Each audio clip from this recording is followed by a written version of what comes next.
दोस्तों नमस्कार, मैं हूं परमात्मा और आप देख रहे हैं ग्रेट इंडियन फार्मर। गर्मियों का सीजन चल रहा है और टेम्परेचर इस समय 38 से 40, 41, 42 ऐसे ऊपर की तरफ जा रहा है। तेज लू चल रही है और ऐसे में काफ़ी मित्रों के कमेंट थे कि इन दिनों फंगीसाइड क्या दें, गर्मियों में कौन सा फंगीसाइड दें और कौन सा ना दें। इस संबंध में बहुत महत्वपूर्ण चर्चा होने वाली है और निश्चित रूप से अगर आप अच्छी खेती करना चाहते हैं, कम खर्चे में करना चाहते हैं, तो आपका बहुत सारा पैसा भी बचने वाला है। तो वीडियो को पूरा और सावधानी पूर्वक देखिएगा। समझेंगे तो समझ जाएंगे और नहीं समझेंगे तो आप जानिएगा। इन दिनों मैं सीधे काम की बात करता हूँ, सीधे ले चलता हूँ आपको। इन दिनों मैनकोजेब प्लस मेटालेक्सेल, ये दो फंगीसाइड ऐसे होते हैं, अलग अलग या मिक्स, ज़्यादातर तो मिक्स ही आता है। मैनकोजेब प्लस मेटालेक्सेल आता है, मैनकोजेब अलग भी आता है, मेटालेक्सेल भी अलग आता है। तो इसको स्प्रे में मत दीजिएगा, ड्रेंचिंग चाहें तो फिर भी कर सकते हैं। उसके अलावा आप जो भी कोई फंगीसाइड देना चाहें दे सकते हैं। साथ में अगर आपका पौधा छोटा है, 30 से 35 दिन का है, तो टोबोकोनाजोल बिल्कुल मत दीजिएगा। उससे पौधे की ग्रोथ रुक जाएगी। टेम्परेचर बहुत ज़्यादा होता है, इसलिए फिर वो वहीं रुक जाएगा और वहीं फल फूल देने शुरू कर देगा, बेकार चला जाता है।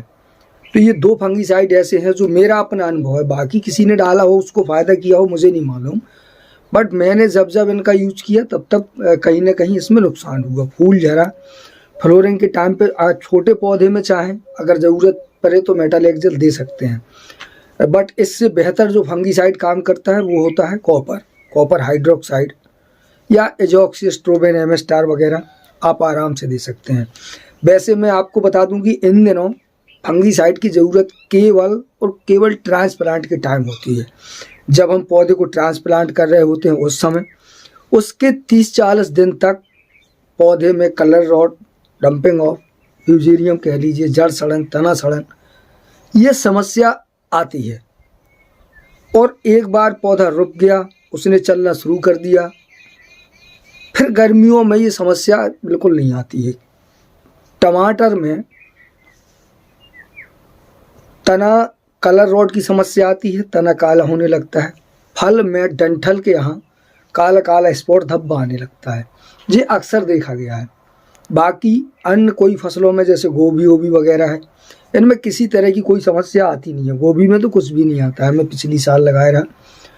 हाँ, जब बहुत ज़्यादा अगर बारिश हो जाएगी तब ज़रूर ऊपर से फूल सड़ने लगेगा, उस समय आप एजॉक्सिस्ट्रोबिन का इस्तेमाल कर सकते हैं, या आप फूल के निकलने के बाद आप और कोई भी फंगीसाइड उसमें डाल सकते हैं।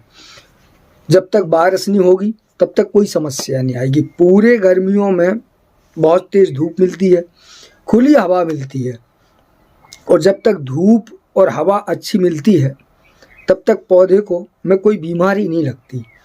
अगर कोई समस्या आती है तो वो होती है उसका डिहाइड्रेशन, ऐसा कह लीजिए कि पानी का बैलेंस ना होना।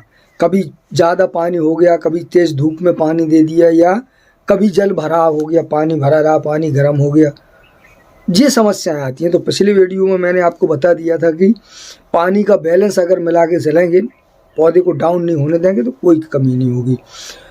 फंगीसाइड इन दिनों अगर आपको बहुत ज़्यादा देना है तो मेरे हिसाब से जब आप कीटनाशक दे रहे हैं तो 1 महीने में 1 या 2 बार कोई भी हल्का फुल्का मिला सकते हैं।